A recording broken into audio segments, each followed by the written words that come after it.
A circular disk has radius r1 and thickness t1. Another circular disk made of the same material has the radius r2 and thickness t2.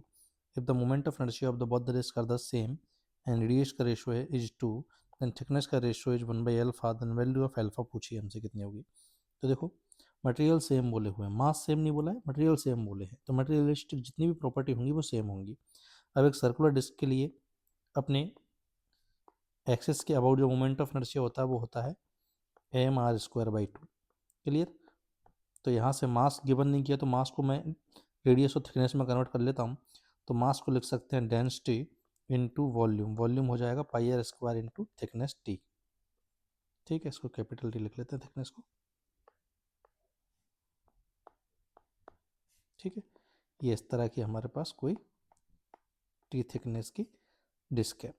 अब इसको ज़रा convert करते तो moment of inertia कितना आ गया, ये आ गया रो pi by 2 are की पावर 4 इंटू थिकनेस।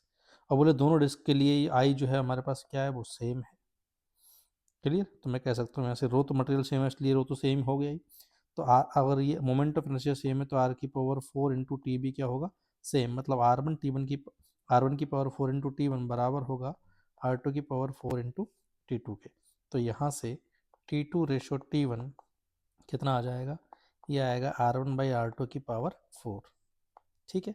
अब T one by T two 1 upon alpha है तो T two upon T one कितना हो जाएगा हमारे पास एल्फा हो जाएगा। तो एल्फा की वैल्यू साफ साफ नजर आ रही है हमको यहाँ से।